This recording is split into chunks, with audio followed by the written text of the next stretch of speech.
speaking of the fee structure, it is around 2 to 4 lakhs for ACCA, including coaching. However, it depends. If you're, into self-study, then it might cost lesser.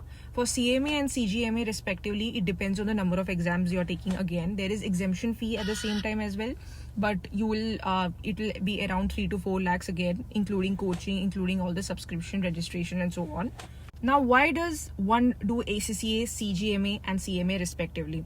So in ACCA, there are 13 papers, and basically this all is going to train you related to audit, taxation, financial statements, making of them, learning accounting basics to, applying logical IFRS standards and so on. So this is going to help you to be more like a business doctor, where you identify the costs, where exactly you can, suggest on the cost cuts and so on, and do some financial analysis, help in the taxation work, filing and all that. So it's more like a chartered accountancy work.